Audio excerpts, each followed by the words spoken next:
إن الحمد لله نحمده ونستعينه ونستغفره ونعوذ بالله من شرور أنفسنا ومن سيئات أعمالنا من يهده الله فلا مضل له ومن يضلل فلا هادي له وأشهد أن لا إله إلا الله وحده لا شريك له وأشهد أن محمدا عبده ورسوله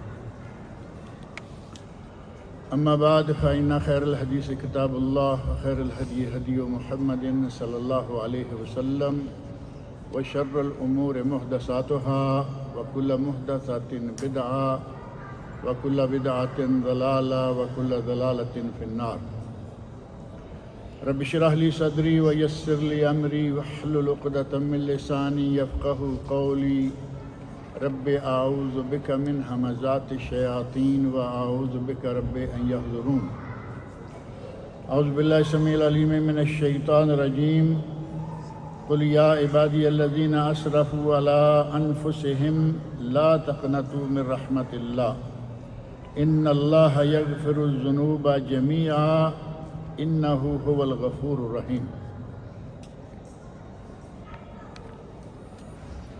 انسان غلطیوں اور کوتاہوں کا پتلا ہے، جیسا کہ یہ معروف ہے، اور عربی میں کہا گیا ہے ان الانسان مرکب من الخطأ والنسیان۔ انسان خطا اور بھول چوک ان دو چیزوں کا مجموعہ ہے،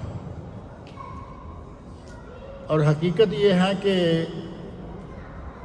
انسان بنی آدم علیہ السلام سے بھول ہوئی، اللہ رب العزت نے جنت میں بسایا، ساری نعمتیں سامنے رکھ دیں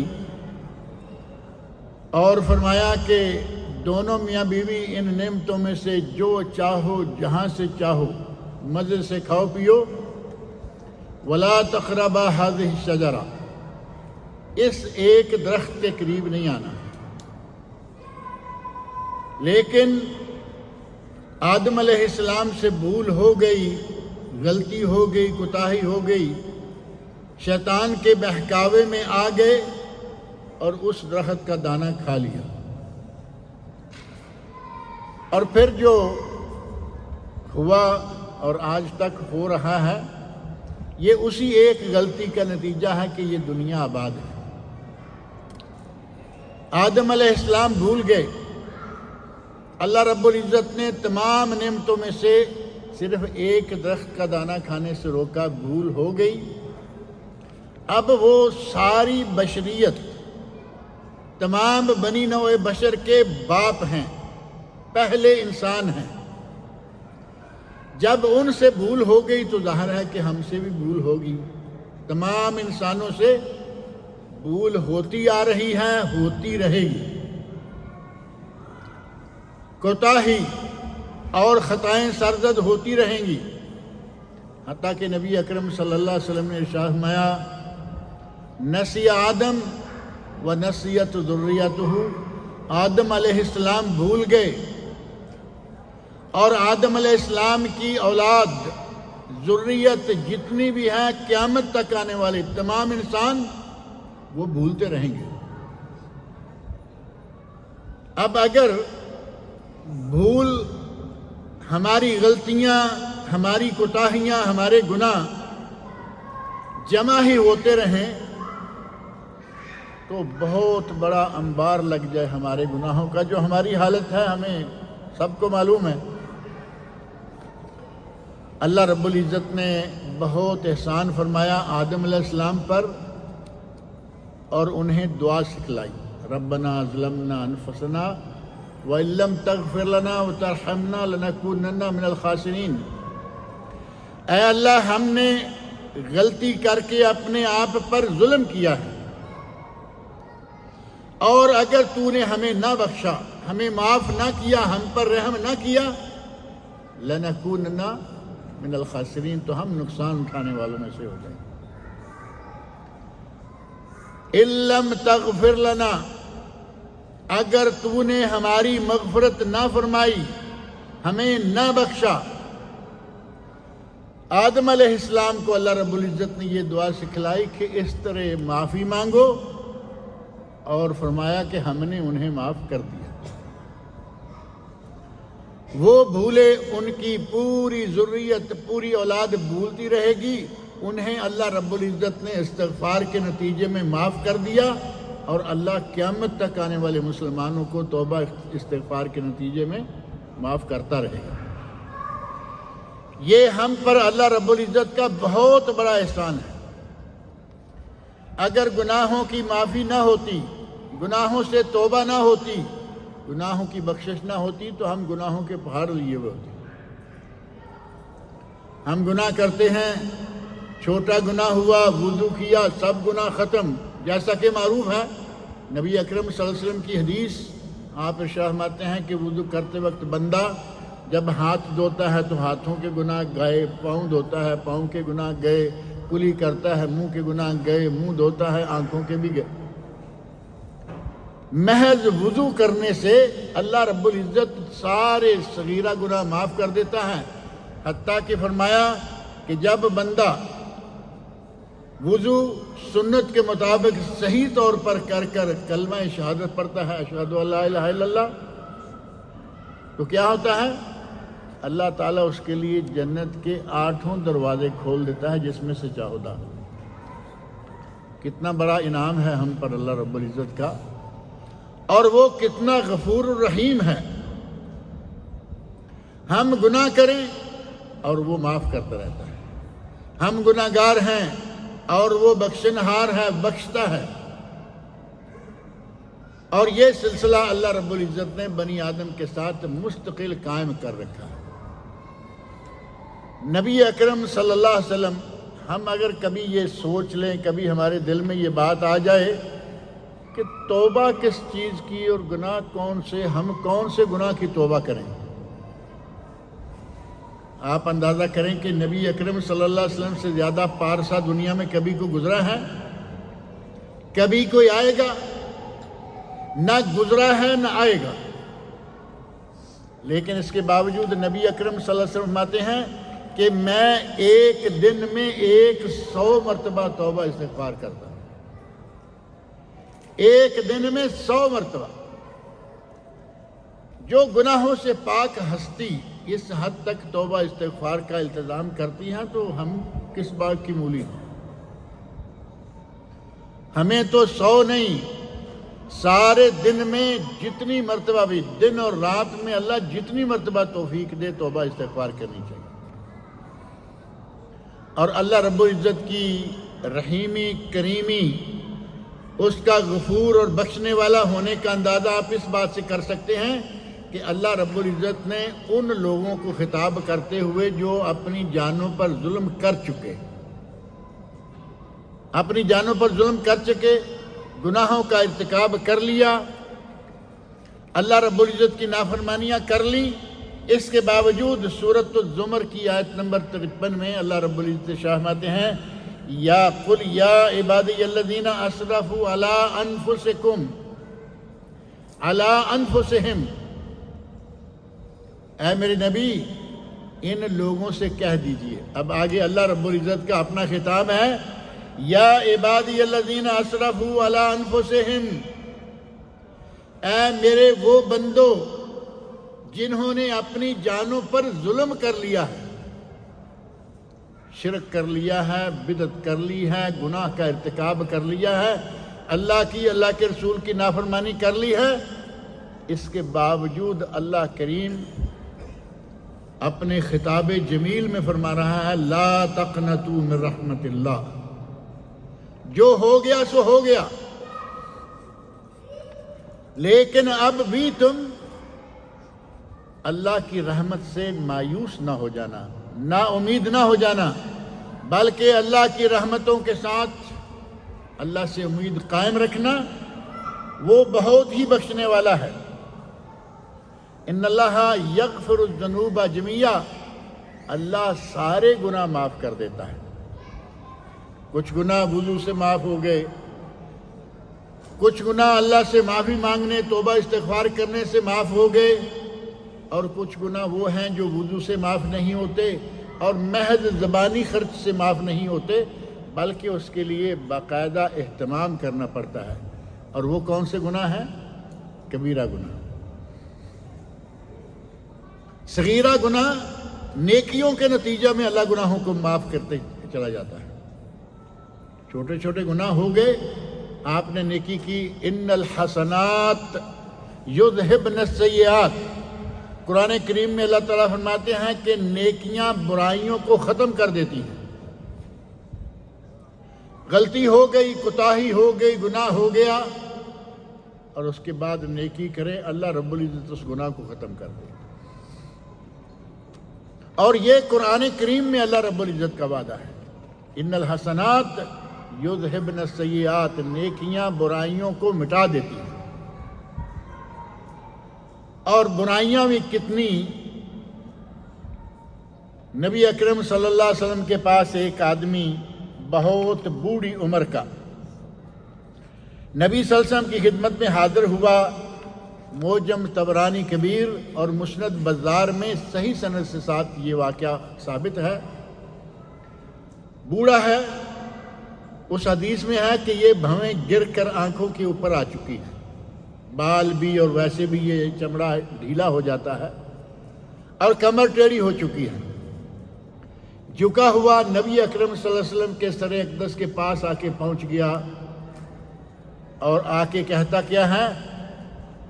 میں وہ شخص ہوں کہ جس نے کوئی گناہ نہیں چھوڑا۔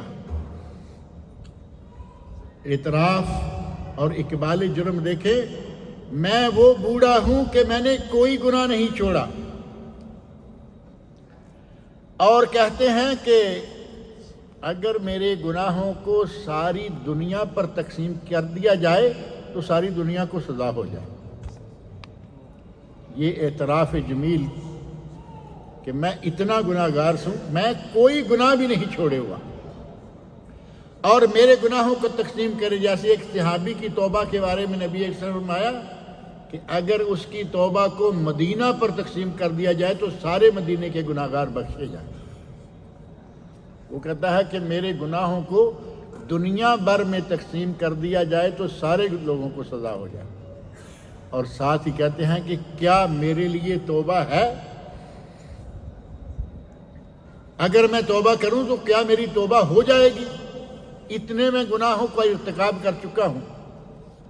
تو نبی اکرم صلی اللہ علیہ وسلم فرماتے ہیں، کیا اسلمتا، کیا تم مسلمان ہو چکے ہو، یا کیا تم مسلمان ہو؟ ظاہر ہے کہ بوڑھا ہے، کہیں سے آیا ہے، نبی اکرم صلی اللہ علیہ وسلم کی جان پہچان نہیں ہے۔ اس کے الفاظ سنتے ہی پہلا سوال یہ کیا کہ کیا تم مسلمان ہو؟ اس آدمی نے کہا، اے اللہ کے رسول، اما انا فاشہد ان لا الہ الا اللہ واشہد ان محمدا عبدہ ورسولہ، میں اس بات کی شہادت دیتا ہوں کہ اللہ کے سوا کوئی لائق عبادت نہیں، اور میں اس بات کی بھی شہادت دیتا ہوں کہ حضرت محمد رسول اللہ صلی اللہ علیہ وسلم اللہ کے نبی اور رسول ہیں، اللہ کے بندے اور رسول ہیں۔ اب وہ کہتا ہے کہ کیا اے اللہ کے نبی، کیا میرے گناہ معاف ہو جائیں گے؟ نبی اکرم صلی اللہ علیہ وسلم فرماتے ہیں، فَإِنَّ اللَّهَ غَافِرٌ لَكَ مَا كُنْتَ كَذَلِكَ، اگر مسلمان ہو گئے ہو تو اللہ تیرے سارے گناہوں کو معاف کر دے گا۔ اب پھر جیسے آدمی کو تھوڑا سا شک رہتا ہے کہ میں نے تو اتنے گناہ کیے، صغیرہ کبیرہ میں نے کوئی بھی نہیں چھوڑا، تو کہتے ہیں کہ وغدراتی وفجراتی، میری غداریاں، میری نافرمانیاں، میرے گناہ کیا سارے ہی اللہ تعالیٰ معاف کر دے گا؟ تو نبی اکرم صلی اللہ علیہ وسلم فرماتے ہیں، وغدراتک وفجراتک، تیری غداریاں، تیری نافرمانیاں، تیرے گناہ، تیرے فسق و فجور، اللہ تعالیٰ سارے گناہ ہی معاف کر دے گا۔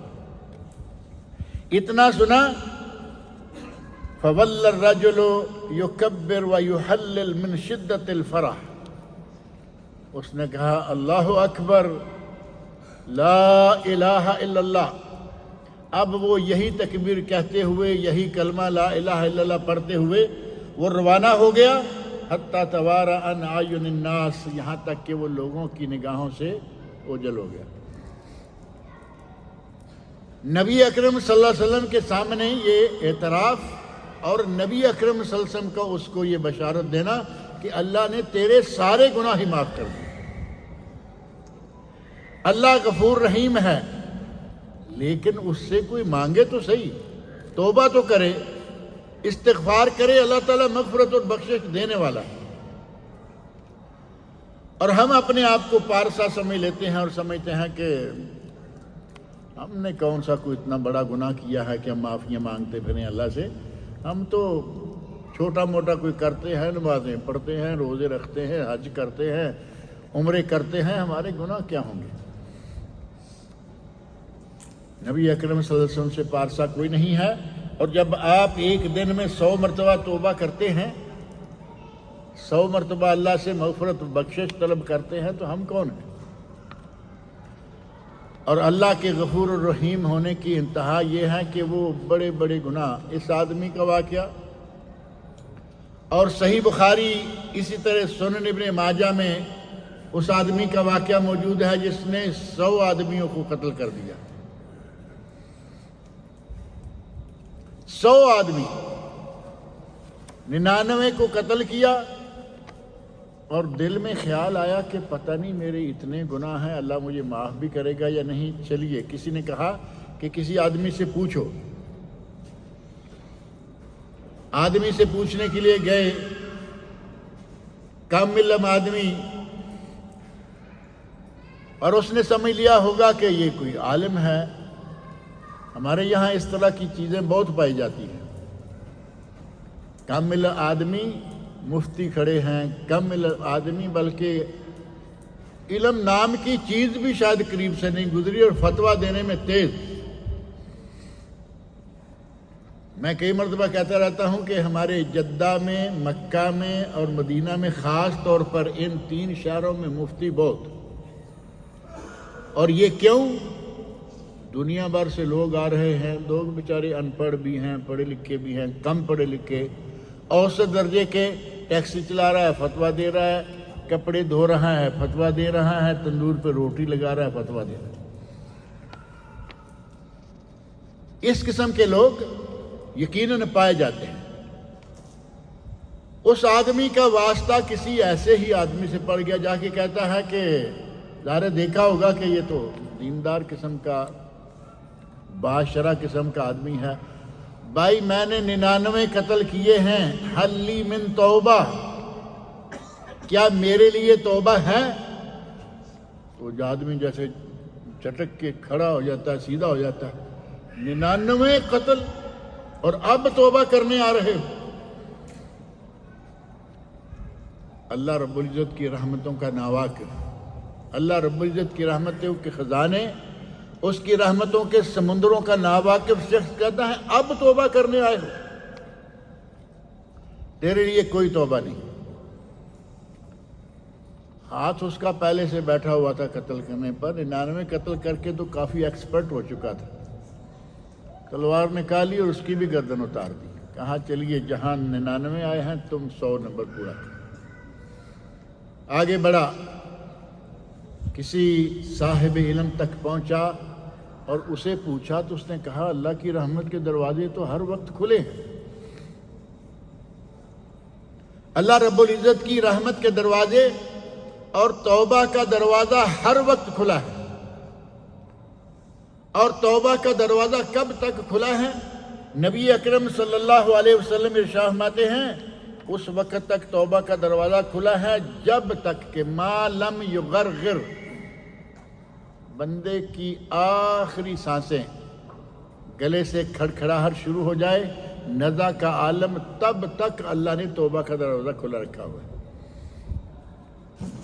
اور اگر کوئی اس سے پہلے توبہ کر لیتا ہے تو اللہ رب العزت اس کی توبہ کو قبول کرتا ہے. اور اگر اس وقت تک بھی کوئی توبہ نہیں کرتا تو ظاہر ہے کہ اس کی توبہ کا وقت کب آئے گا؟ قیامت تک۔ صحیح بخاری اور بعض دیگر کتب میں موجود ہے کہ قیامت تک توبہ کا دروازہ کھلا ہے۔ جب سورج مغرب سے نکلے گا اس وقت تک، حتی تطلع الشمس من مغربها، جب سورج مغرب سے نکلے گا اس وقت تک توبہ کا دروازہ کھلا ہے۔ اگر کوئی ایمان لے آئے تو اللہ رب العزت اس کے ایمان کو قبول کرے گا، توبہ کو قبول کرے گا اور اسے معاف کر دے گا۔ اب اس شخص نے اس کی صحیح طور پر رہنمائی کی، کہا کہ اللہ رب العزت کی رحمتیں، اس کے کرم، اس کے فضل سے مایوس نہ ہو، توبہ کرو، لیکن اس گاؤں کو چھوڑ دو، اس جگہ کو چھوڑ دو جس جگہ تم رہتے ہو، کہیں اور جگہ چلے جاؤ، فلاں علاقے میں چلے جاؤ، نیک لوگوں کی جگہ ہے، وہاں جا کے رہو۔ یہ روانہ ہو گیا، آگے کا قصہ سارا آپ کے علم میں ہے۔ یہ چل دیا، راستے میں موت آ گئی، جس گاؤں سے نکلا ہے، جس گاؤں تک پہنچنا تھا، درمیان میں کر کے موت آ گئی۔ 100 آدمی کا قاتل ہے اور توبہ کا طالب ہے کہ میں نے توبہ کر لی اور روانہ ہو گیا۔ وفات پائی اور اللہ رب العزت کی طرف سے دونوں طرح کے فرشتے آ گئے۔ روح لینے کے لیے فرشتے آتے ہیں، جنتی کی روح کے لیے وہ فرشتے اور جہنمی کی روح کے لیے دوسرے، دونوں فرشتے آ گئے اور اللہ رب العزت کی طرف سے فرشتے نے کہا، فیصلہ کیا کہ نہ تم اور نہ تم اپنے اپنے دعوے کو چھوڑ دو، یہ زمین جہاں سے یہ آیا ہے اس کو، اور جہاں یہ جا رہا تھا اس کو، ان دونوں کو ناپ لو، جس کے زیادہ قریب ہے یہ اس والے فرشتے اس کو لے جائیں۔ توبہ کر کے جہاں سے نکلا ہے اگر وہ قریب ہیں تو جہنم والے فرشتے لے جائیں۔ توبہ کرنے کے بعد جس علاقے میں جا رہا تھا اگر یہ اس طرف چلا گیا تو اس طرف کے فرشتے لے جائیں۔ مسافت کو ناپا گیا اور حدیث میں یہ الفاظ موجود ہیں، ایک بلشت کے قریب جو نیک گاؤں تھا، ایک بلشت، یہ ایک بلشت ہے، ایک بلشت کے قریب یہ اقرب شبرن، ایک ہی بلشت اس گاؤں کے قریب نکلا۔ اور حدیث میں الفاظ ہیں کہ اللہ رب العزت نے اس طرف کی زمین کو حکم دیا کہ سکڑ جاؤ، چاہے وہ مسافت زیادہ تھی، اللہ اس کی توبہ کو، اس کے دل کو جان چکا ہے، کہا کہ تم سکڑ جاؤ، زمین سکڑ گئی اور اتنی ہو گئی کہ ایک بلشت اس طرف وہ قریب ہو گیا۔ رحمت والے فرشتے، جنت والے فرشتے اس کی روح کو لے گئے۔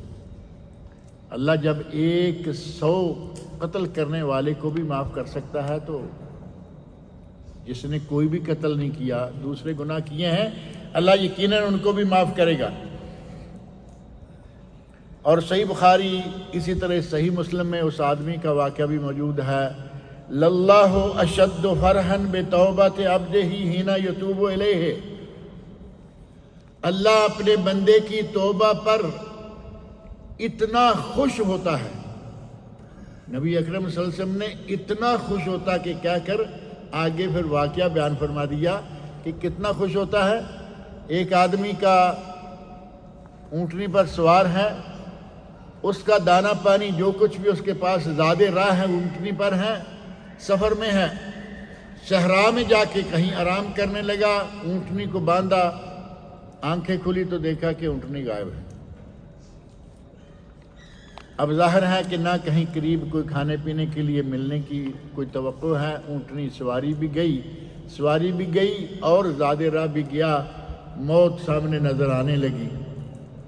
نبی اکرم صلی اللہ علیہ وسلم ارشاد فرماتے ہیں کہ مایوس سا ہو کے دوبارہ لیٹ گیا، سویا، آنکھ کھلی تو دیکھا کہ اونٹنی پاس کھڑی ہے، زیادہ راہ بھی اس کے اوپر موجود ہے۔ تو اس وقت اس نے کیا کہا؟ کبھی کبھی خوشی میں آ کے آدمی حد سے بڑھ جاتا ہے. اس نے کہا انت عبدی وانا ربک، تو میرا بندہ ہے اور میں تیرا رب ہوں. نبی صلی اللہ علیہ وسلم فرماتے ہیں کہ خوشی میں آ کر اس نے اپنے کلمات ہی الٹا دیے. بجائے اس کے کہ کہتا کہ میں تیرا بندہ ہوں تو میرا رب ہے، کہتا ہے کہ میں تیرا رب ہوں اور تو میرا بندہ ہے. اللہ رب العزت اس بندے سے بھی زیادہ لوگوں کی توبہ سے قبول ہوتا ہے، خوش ہوتا ہے، مسرور ہوتا ہے. اب ظاہر ہے کہ جس آدمی کی جان، کہتے ہیں نا کہ میں نے موت کا منہ دیکھ لیا ہے، موت کے منہ سے آیا ہوں. موت کے منہ سے نکل کر آدمی کو اپنی زندگی کی قدر ہو جاتی ہے، کتنا آدمی خوش ہوگا. فرمایا کہ اللہ اس سے بھی زیادہ بندے کی توبہ سے خوش ہوتا ہے. لیکن توبہ کرنے کی طرف کوئی آئے تو صحیح. ہم گناہ گار ہیں، گناہوں سے لت پت ہیں اور گناہ پہ گناہ کیے چلے جاتے ہیں. توبہ کی طرف آنے کا ہم سوچتے بھی نہیں کہ کیسی توبہ، یا شیطان ہمیں اتنا بہکا کے رکھتا ہے کہ اس کی زبان سے کہیں توبہ استغفار کے کلمات نہ نکل جائے. اللہ رب العزت کی رحمتوں کے سلسلہ میں ایک حدیث قدسی ہے سنن ترمذی میں حسن درجہ کی سند کے ساتھ. اس حدیث میں نبی اکرم صلی اللہ علیہ وسلم ارشاد فرماتے ہیں کہ اللہ رب العزت ارشاد فرماتا ہے یا ابن آدم انک ما دعوتنی ورجوتنی غفرت لک علی ما کان فیک ولا ابالی. اے میرے بندے، ما دعوتنی ورجوتنی، تم نے مجھے پکارا اور مجھ سے امید لگائی. مجھے پکارو، امید لگاؤ، توبہ کرو، میں تمہیں چاہے کتنے بھی گناہ کیوں نہیں ہیں میں تمہیں معاف کر دوں گا. اور فرمایا یا ابن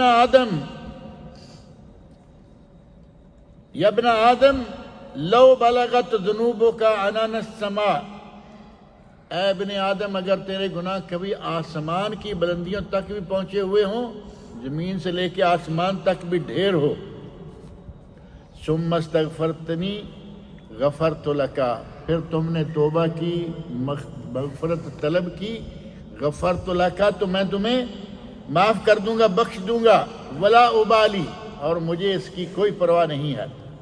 یا ابن آدم انک لو اتیتنی بقراب الارض خطایا، اے بنی آدم اگر پوری روئے زمین تمہارے گناہوں سے بھری ہوئی ہو، پوری زمین کی پہنائیاں تمہارے گناہوں سے بھری ہوئی ہو اور انہیں لے کر تم میرے پاس آؤ، ثم لقیتنی لا تشرک بی شیئا، پھر تم میرے پاس آؤ اور تم نے میرے ساتھ کسی کو شریک نہ کیا.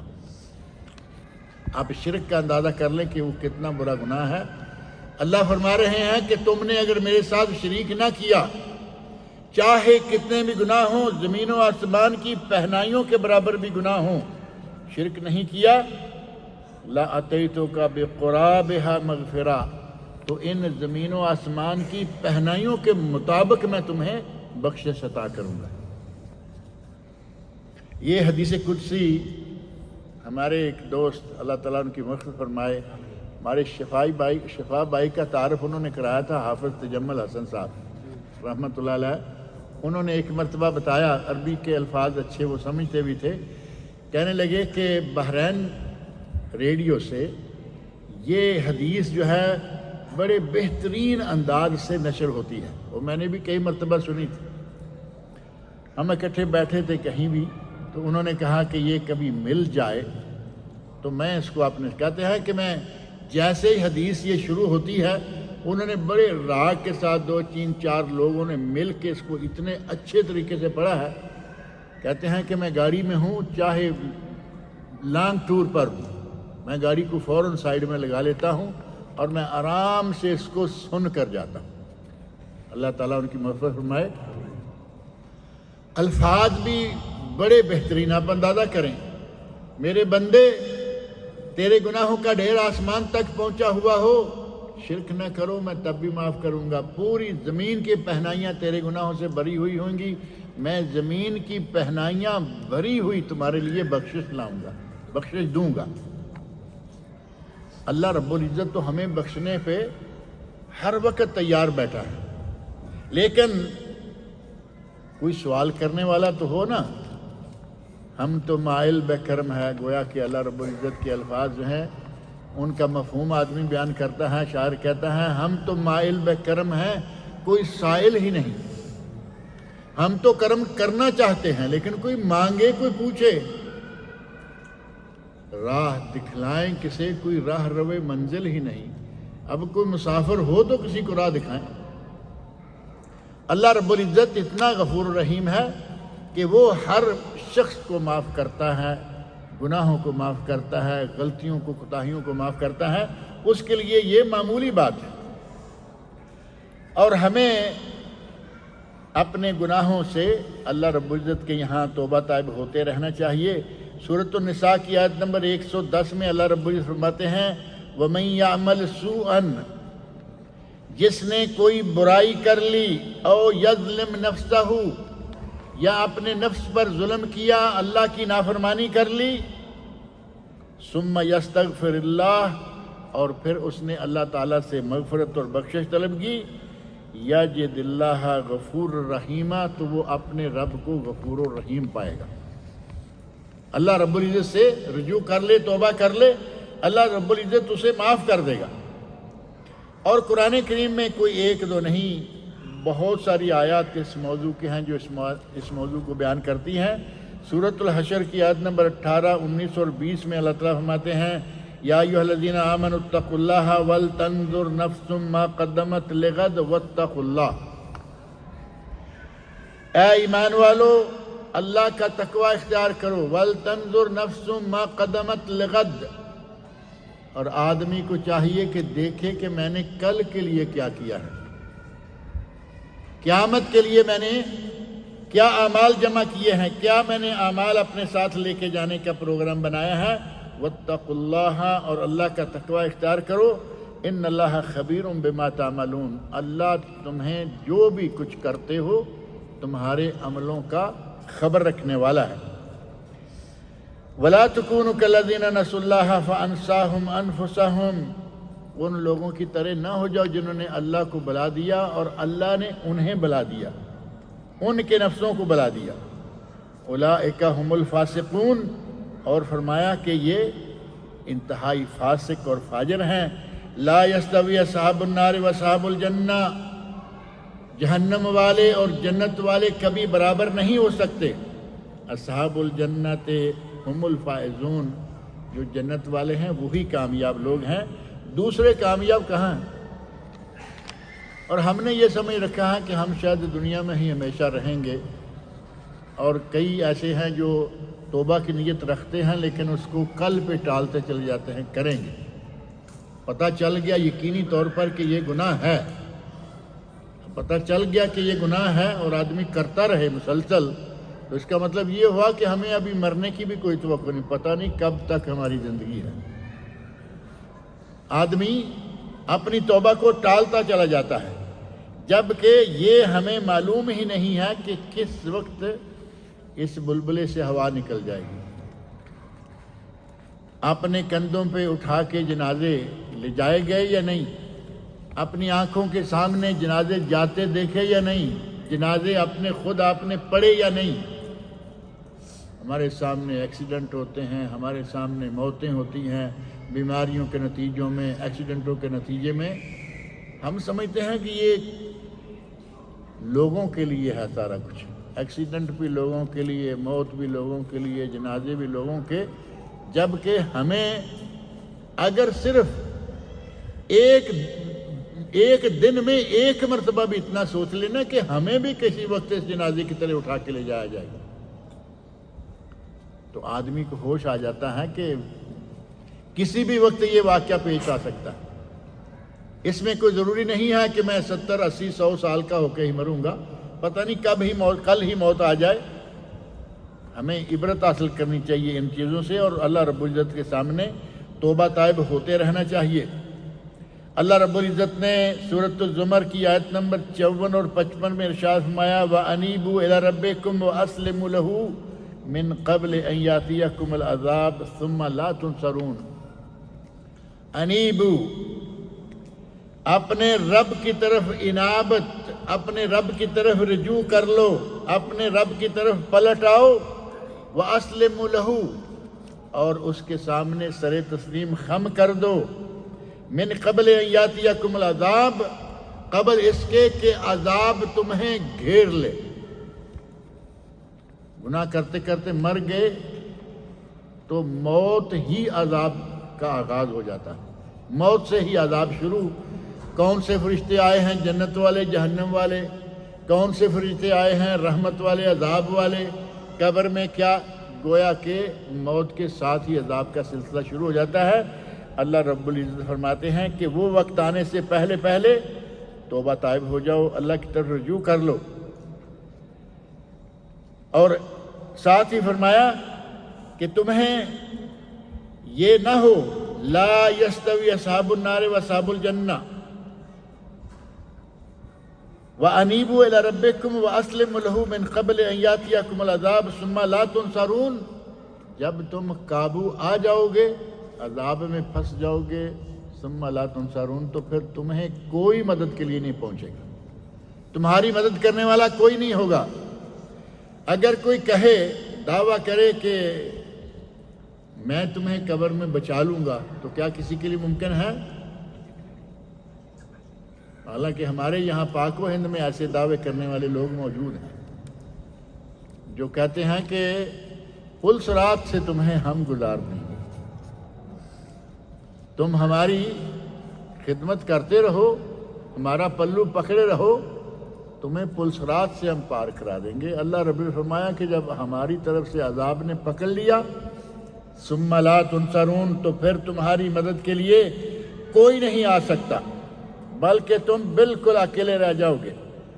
وَاتَّبَعُوا أَحْسَنَ مَا أُنزِلَ إِلَيْكُم مِّن رَّبِّكُم مِّن قَبْلِ أَن يَأْتِيَكُمُ الْعَذَابُ بَغْتَةً وَأَنتُمْ لَا تَشْعُرُونَ۔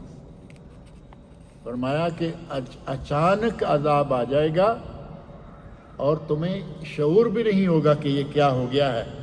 اس وقت سے پہلے پہلے اللہ رب العزت کے نازل کردہ احسن کلام کی پیروی شروع کر دو، اللہ کے احکام کی پیروی کرنے لگ جاؤ۔ ان تقول نفس یا حسرت علی ما فرطت فی جنب اللہ، اس وقت سے پہلے کہ جب انسان کہے گا اے کاش میں نے اپنے رب کے سامنے یہ کوتاہی نہ کی ہوتی، اللہ کی جناب کے سامنے میں نے یہ کوتاہی نہ کی ہوتی، وَإِن كُنتُ لَمِنَ السَّاخِرِينَ، کہ میں تو مذاق ہی سمجھتا رہا۔ اللہ رب العزت نے بارہا قرآن کریم میں بندوں کو فرمایا ہے کہ باز آ جاؤ، جاگ جاؤ، اپنے آپ کو بچا لو۔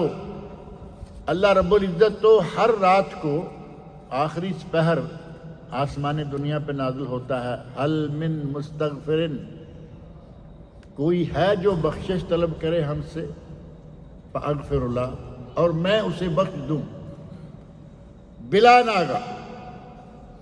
ایک تو معروف ہے نا یوم عرفہ، اور یہ بلا ناغہ ہے، اور شعبان کے مہینے میں بھی بلا ناغہ ہے۔ اللہ رب العزت مختلف مواقع پر اور پورا سال رات کے آخری پہر میں نازل ہو کے یہ صدا لگاتا ہے، کوئی ہے جو ہم سے مغفرت طلب کرے اور ہم اسے بخش دیں۔ صحیح بخاری اور صحیح مسلم کے الفاظ۔ اور توبہ استغفار کوئی صرف گناہوں کو بخشنے کے لیے ہی نہیں ہے، بلکہ استغفار کے بہت سارے فائدے ہیں۔ امام قرطبی رحمۃ اللہ علیہ بہت بڑے مفسر گزرے ہیں، الجامع لاحکام القرآن امام قرطبی کی تفسیر ہے، اور وہ موٹی 20 جلدوں میں ہے۔ آج کل کمپیوٹر نے اس کو تھوڑا چھوٹا بھی کر دیا ہے۔ آج کل تو آپ کو معلوم ہے نا، صحاح ستہ جس کو کہا جاتا ہے، بخاری، مسلم، ابو داؤد، ترمذی، نسائی، ابن ماجہ، ایک جلد میں آ گئی۔ یہ دارالسلام آپ کے پاس خبر میں موجود ہے.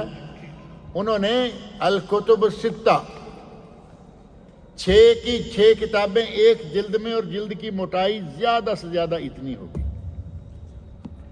یہ موٹائی ہے، یعنی عام کتابی شکل سے تھوڑی بڑی ہے، تھوڑی چوڑی اور تھوڑی لمبی ہے، لیکن 6 کتابیں حدیث کی ایک جلد میں، ایک والیوم میں موجود ہیں. امام قرطبی رحمۃ اللہ علیہ کی تفسیر بڑی مفصل ہے. ایک آیت لکھتے ہیں وَفِيهَا مِنَ الْأَحْكَامِ. اب شروع ہو جاتے ہیں کہ اس آیت میں کیا کیا احکام ہیں.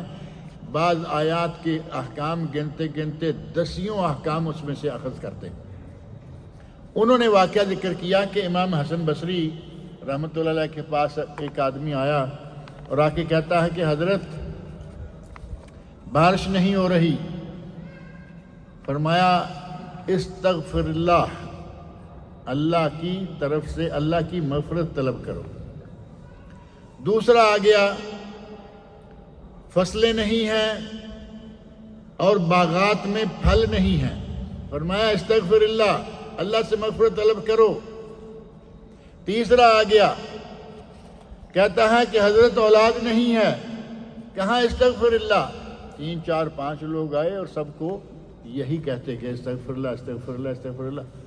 وہاں بیٹھے ہوئے لوگوں میں سے کسی نے کہا کہ حضرت آپ یہ کیا کر رہے ہیں؟ جو بھی آتا ہے اسے کہہ دیتے ہیں استغفر اللہ. تو حضرت حسن بصری رحمۃ اللہ یہ تابعی ہیں، صحابہ کو جنہوں نے دیکھا اور سیکھا. کہتے ہیں میں نے کوئی اپنی طرف سے نہیں کہا استغفر اللہ. یہ بات اللہ رب العزت نے بیان فرمائی ہے سورۃ النوح میں، اور سورۃ النوح کی آیت نمبر 10 11 12 اور 13ویں آیت جو ہے، ان کو آپ دیکھیں. اللہ فرما رہے ہیں حضرت نوح علیہ السلام کے دفعہ قُلْتُ اسْتَغْفِرُوا رَبَّكُمْ إِنَّهُ كَانَ غَفَّارًا. میں نے کہا اپنے رب سے مغفرت اور بخشش طلب کرو، وہ بہت ہی بخشنے والا ہے. اس کے فائدے کیا ہوں گے؟ یرسل السماء علیکم مدرارا، وہ تم پر موسلا دھار بارشیں نازل کرے گا. قحط سالی ختم ہو جائے گی، باغات پر درختوں پر پھل ہوں گے، زمین پر فصلیں اگیں گی. وَيُمْدِدْكُمْ بِأَمْوَالٍ، اللہ تعالیٰ تمہیں مال دے گا، مال سے تمہاری مدد کرے گا. وَبَنِينَ، اور تمہیں اولاد عطا کرے گا. مال بھی دے گا، اولاد بھی دے گا. وَيَجْعَلْ لَكُمْ جَنَّاتٍ، اللہ تعالیٰ تمہارے باغات کو پھلدار کر دے گا، تمہارے لیے جنات باغات بنا دے گا. وَيَجْعَلْ لَكُمْ أَنْهَارًا، اور تمہارے لیے پانی کی نہریں چلا دے گا. استغفار کے نتیجہ میں یہ 4 5 چیزیں کہتے ہیں کہ میں نے تو اللہ کی جو بات ہے وہ اس کے سامنے رکھی ہے. جو بھی آیا اس کو کہا اولاد نہیں ہے، اللہ اولاد دے گا. پیسہ دولت مال نہیں ہے، دولت مال دے گا. بارش نہیں ہو رہی، اللہ بارش دے گا. اور پھل نہیں ہے باغات میں، اللہ تعالیٰ باغات دے گا. کہا کہ میں نے اپنی طرف سے تو کچھ نہیں کہا. اور اللہ رب العزت نے آگے آیت نمبر 13 میں فرمایا مَا لَكُمْ لَا تَرْجُونَ لِلَّهِ وَقَارًا. اے لوگو تمہیں کیا ہو گیا ہے کہ تم اللہ کی عظمت کا، اس کی جلالت کا، اس کی قدرتوں کا اعتراف کیوں نہیں کرتے؟ گویا کہ استغفار کے نتیجہ میں اللہ رب العزت اپنے بندوں کو بے شمار فوائد سے نوازتا ہے، گناہوں کو بھی بخشتا ہے، اور یہ دنیاوی فوائد بھی وہ لوگوں کو مہیا کرتا ہے. اور اللہ کے نیک بندوں کی جو صفت بیان کی گئی ہے قرآن کریم میں سورۃ الذاریات میں آیت نمبر 18، اس میں ہے وَبِالْأَسْحَارِ هُمْ يَسْتَغْفِرُونَ. اللہ کے نیک بندے جو ہیں وہ سحری کے وقت اٹھتے ہیں اور اللہ سے بخشش طلب کرتے ہیں. وَبِالْأَسْحَارِ هُمْ يَسْتَغْفِرُونَ. دن کو رات کو 24 گھنٹے میں جب چاہیں اللہ سے مغفرت طلب کریں، وہ ہر وقت سنتا ہے. لیکن اللہ کے بندوں کی ایک خاص صفت بیان کی گئی کہ وہ رات کو اٹھتے ہیں، لوگ سوئے ہوئے ہوتے ہیں. جیسا کہ حضرت عبداللہ بن سلام رضی اللہ عنہ نے فرمایا کہ میں مدینہ منورہ میں تھا، یہودیوں سے مسلمان ہوئے تھے، یہودیوں کے عالم تھے، مسلمان ہوئے کہتے ہیں کہ مدینہ منورہ میں جس وقت نبی صلی اللہ علیہ وسلم آئے تو پہلی بات جو میں نے آپ سے سنی وہ یہ تھی، صلوا الارحام، صلہ رحمی کرو، اطعموا الطعام، لوگوں کو کھانا کھلاؤ، وافشوا السلام، سلام کو عام کرو۔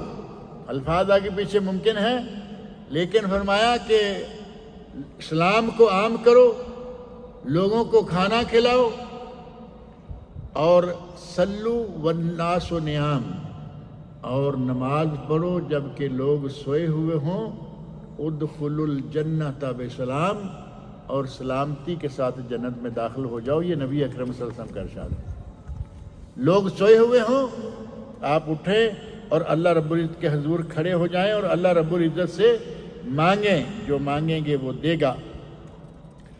اور صبح شام دن رات ہر وقت اللہ رب العزت کا یہ سلسلہ جاری ہے، اور وہ ہر کسی کو بخشتا رہتا ہے۔ اور ہمیں چاہیے کہ شب و روز کے مختلف اوقات میں زمین پر ہمارے دائیں بائیں اللہ کی بے شمار نعمتیں ہیں، اور ان نعمتوں میں ہمیں فریفتہ نہیں ہو جانا چاہیے کہ نعمتیں ہیں تو شاید یہ ہمیشہ ہمارے لیے ہیں اور ہم ہمیشہ ان نعمتوں میں رہیں گے، زندہ رہیں گے، پتہ نہیں کس وقت کیا ہو جائے گا۔ اور وقت جو آج کل آپ دیکھتے ہیں گزر رہا ہے، جتنی تیزی سے سپیڈ سے گزر رہا ہے، اگر کہیں نبی اکرم سے فرمایا تھا نا 70 سال، اعمار امتی بین 60 و 70، میری امت کی عمریں 60 اور 70 کے درمیان ہیں۔ اب آج کل سال کتنی جلدی گزر رہا ہے وہ بھی نبی اکرم صلی اللہ علیہ وسلم بتا کے گئے۔ لا تقوم الساعہ، اس وقت تک قیامت قائم نہیں ہوگی، حتی یتقارب الزمان، جب تک کہ زمانہ قریب نہیں ہو جائے گا۔ زمانہ قریب نہیں ہو جائے گا، وَيُقْبَضُ الْعِلْمِ، اور علم قبض کر لیا جائے گا، اٹھا لیا جائے گا۔ اور علم کو اٹھانے کے بارے میں ایک حدیث میں نبی صلی اللہ علیہ وسلم فرماتے ہیں کہ یہ نہیں ہوگا کہ لوگوں کے سینوں سے علم نکال دیا جائے، دل و دماغ سے محو کر دیا جائے، بلکہ علماء کو قبض کر کے اللہ علم کو قبض کر لے گا۔ وَتَظْهَرُ الْفِتَنُ، اور فتنے عام ہو جائیں گے، جیسا کہ آج کل کے ماحول میں آپ دیکھتے ہیں۔ یہ نشانیاں نبی اکرم صلی اللہ علیہ وسلم نے قیامت کی نشانیاں بتائیں، جو کہ صحیح بخاری اور مسلم میں موجود ہیں۔ گویا کہ اللہ رب العزت نے ہمیں موقع دیا ہوا ہے کہ زمانہ چاہے کتنا قریب ہو رہا ہے، ہم ہر دن اور ہر رات یہ کام کسی بھی وقت کریں، کر سکتے ہیں۔ لیکن ہم انسانوں کے بارے میں فرمایا کہ یہ بہت ہی سخت لوگ ہیں، پتھروں کے بارے میں، پہاڑوں کے بارے میں اللہ رب العزت نے قرآن کریم میں فرمایا کہ ان میں سے پتھر کچھ ایسے ہیں کہ وہ اللہ کے ڈر سے پھٹ جاتے ہیں، گر جاتے ہیں، اور پتھروں میں سے وہ پتھر بھی ہیں کہ جن میں سے پانی نکلتا ہے۔ لیکن انسان کی حالت کیا ہے؟ ثم قست قلوبهم من بعد ذلك فهي كالحجارة او اشد قسوة، انسانوں کے دل اتنے سخت ہو جاتے ہیں کہ وہ پتھر یا پتھر سے بھی زیادہ سخت، اور پتھر سے بھی زیادہ سخت فرمایا کیوں؟ وَإِنَّ مِنَ الْحِجَارَةِ لَمَا يَتَفَجَّرُ مِنْهُ الْأَنْهَارُ، پتھروں میں سے تو وہ پتھر بھی ہیں جن میں سے نہریں بہتی ہیں۔ یہ چشمے جو آتے ہیں پہاڑوں سے، پتھروں سے نکل کر ہی آتے ہیں۔ وَإِنَّ مِنْهَا مَا يَشَّقَّقُ فَيَخْرُجُ مِنْهُ الْمَاءُ، ان میں سے ہی وہ پہاڑ بھی ہیں جو پھٹ جاتے ہیں، اور پھٹنے کے نتیجے میں ان میں سے چشمے بہ نکلتے ہیں۔ وَإِنَّ مِنْهَا لَمَا يَحْبِطُ مِنْ خَشْيَةِ اللَّهِ، اور انہی میں سے وہ پتھر بھی ہیں جو اللہ کے ڈر سے گر جاتے ہیں۔ پتھر اللہ کے ڈر سے کہاں سے گر جاتے ہیں؟ ہم سمجھتے ہیں نا کہ پہاڑ کے اوپر سے پتھر خود بخود ہی شاید گرتے رہتے ہیں، ہوا ان کو گرا دیتی ہوگی، بارش گرا دیتی ہوگی۔ اللہ رب العزت نے فرمایا کہ یہ اللہ کے خوف سے، اللہ کے ڈر سے، وَإِنَّ مِنْهَا لَمَا يَحْبِطُ مِنْ خَشْيَةِ اللَّهِ، جو اللہ کے خوف سے، اللہ کے ڈر سے گر جاتے ہیں۔ اس لیے اللہ نے فرمایا کہ بندوں کے دل جو ہیں وہ پتھروں سے بھی زیادہ سخت ہو جاتے ہیں، اور اللہ کا ذکر کرنے والے پتھر، اللہ کا ذکر کرنے والے درخت، اللہ کا ذکر کرنے والی تمام تر مخلوقات، حتیٰ کہ سورہ بنی اسرائیل سورۃ الاسراء کی آیت نمبر 44 میں اللہ تعالیٰ فرماتے ہیں اِم مِّن شَیْءٍ إِلَّا يُسَبِّحُ بِحَمْدِهِ، کوئی چیز ایسی نہیں ہے کہ جو اللہ کی تسبیح بیان نہ کرتی ہو، وَلَٰكِن لَّا تَفْقَهُونَ تَسْبِیحَهُمْ، لیکن تم ان کی تسبیح کو نہیں جانتے، نہیں سمجھ سکتے۔ اللہ کی تمام مخلوقات تسبیح پر مصروف رہتی ہیں، اللہ کی تمام مخلوقات اللہ سے بہت ڈرتی ہیں، لیکن ہمارے دل جو ہیں وہ پتھر سے بھی اللہ نے فرمایا کہ سخت ہو چکے ہیں۔ اللہ رب العزت سے یہ دعا مانگنی چاہیے کہ یا اللہ ہمارے دلوں کو نرم کر دے، یا اللہ ہمیں گناہوں سے محفوظ رکھ، اے اللہ جو گناہ ہم کر چکے ہیں، صغیرہ ہیں کبیرہ ہیں، اے اللہ ہمیں سارے گناہ معاف کر دے، اے اللہ ہمیں شرک کی علائشوں سے محفوظ رکھ، اور شرک اور بدعات سے ہمیں بچا کے رکھ۔ اللہ رب العزت مجھے اور آپ سب لوگوں کو نیک عمل کی توفیق عطا فرمائے۔ عتیق الرحمن صاحب کی خوش دامن صاحبہ، ساس صاحبہ جو مدر ان لا ہیں، وہ بیمار ہیں، ان کی آج ان کا آپریشن ہوا ہے۔ دعا کیجئے کہ اللہ رب العزت ان کے آپریشن کو کامیاب کرے، صحت یاب کر کے ان کو اپنے گھر میں لائے۔ اور بھی کوئی بیمار ہیں، اللہ تعالیٰ تمام بیماروں کو شفائے کامل و عاجل عطا فرمائے۔